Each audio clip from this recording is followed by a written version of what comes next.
Have you ever had a conversation where you or someone else said, "You never want to do what I want to do, which makes me think that you just don't care about me"? Or you procrastinate too much, and it's a very dangerous habit to have. So when you hear these statements, what comes to your mind? You may get defensive, thinking, "I'm being judged," or "I'm being blamed," or "I'm being criticized." When you have a conversation, you want to be seen, you want to be heard, and you want to be understood. But many times conversations can turn violent with evaluations from another person instead of focusing on what is actually happening. In this video, I'm going to walk you through having nonviolent communication so both parties are being heard and there's less conflict and more understanding. Hi everyone, I'm Ruth Abraham, an accredited coach with the International Coaching Federation. After being a stay-at-home mom for 10 years, divorcing a narcissist, being laid off from a 9-to-5 job, and losing both parents within 4 days, I chose to follow my calling of being a coach.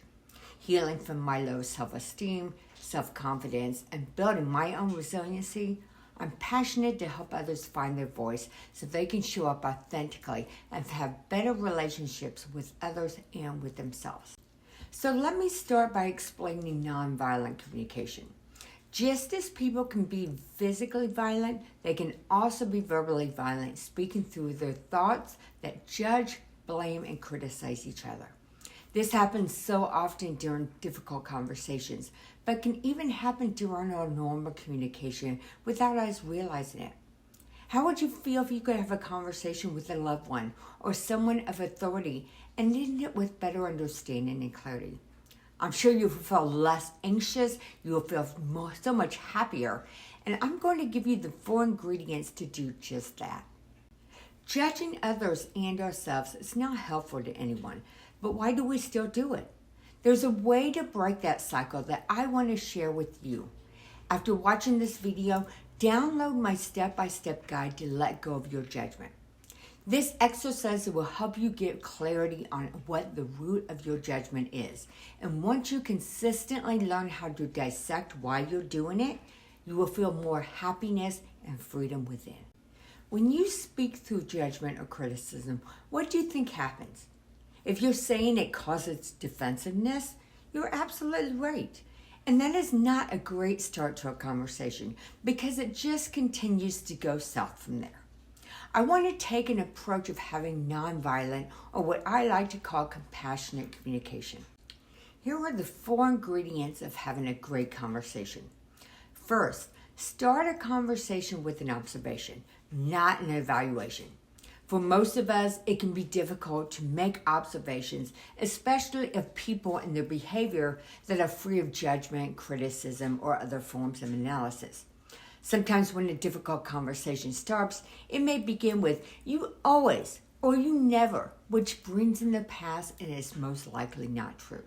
Stick to what is at hand. At the beginning of this video, we use the example, "You never want to do what I want to do," which isn't an evaluation. Instead, state what you observe. This Saturday, we watched the movie that you wanted and ordered from the restaurant that you liked most.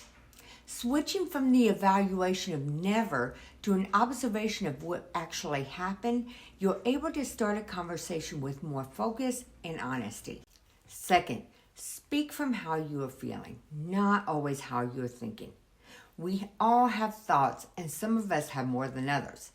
We have thoughts that help us create new ideas or may make better decisions. And even though these thoughts can be helpful, there are many that we have every single day that don't serve us. I have no value. I don't think she likes me. She always procrastinates. From the example above, you never want to do what I want to do, which makes me think that you don't care about me. In this statement, you're starting off with an evaluation and you're telling that person what you think. And from the action, you may think that is what the other person is thinking, but you don't know. And then what happens? You start ruminating on a thought that is most likely not true. So instead of telling the other person what you think, tell them how it makes you feel. This past Saturday, we watched a movie that you wanted and ordered from the restaurant you like most, and it made me feel irritated and upset. So many conversations are spoken through thoughts. And what if I told you that those thoughts that are not serving you are not factual? No, they're stories or beliefs that you've learned from maybe a past relationship, an authority figure, or even society that has become a pattern in your brain. And what happens when you have a conversation when you start speaking from your thought? Sometimes it's responded by their thought, and then the thoughts just keep bouncing around like ping pong balls. Then once the conversation's over, what do you think that happens? Nothing. Nothing is solved, and each party walks away feeling irritated or disheartened. You're speaking from your heart, expressing your feelings, and your feelings are yours. People can challenge your thoughts all day long because there's no factual evidence, but your feelings are yours. They may try to challenge them with, you shouldn't feel that way, or I'm not making you feel that way, which can be seen as gaslighting. But when you speak from your heart as to how you feel versus what you think, people are more likely to listen. Third, what do you need? What need of yours is or is not being fulfilled? Let's go back to the example above. You never want to do what I want to do, which makes me think that you don't care about me. You may be thinking, well, I just need them to pay more attention to me. Well, telling a person what they need to change or need to do can cause defensiveness. Instead, look at what need of yours is not being fulfilled. Do you need reassurance or connection from that person? If so, let's take that statement again. This past Saturday, we watched a movie that you wanted and we ordered from a restaurant that you like, and it made me feel irritated and upset. I need more connection with you, and I need to know that I have a choice when it comes to what we do together. Sometimes it's frightening to express what we need, especially as a woman, because we have been socialized to view the caretaking of others as our highest duty, which is in turn ignoring our own needs. And it's not selfish to have needs. Lastly, put together a strategy or request with the other person. Again, not telling them what they should do, but what you both can agree upon. So instead of, you never want to do what I want to do, and it makes me think that you don't care about me.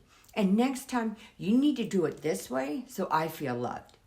Reframe it as, this past Saturday, we watched a movie that you wanted and ordered from the restaurant that you liked most, and it made me feel irritated and upset.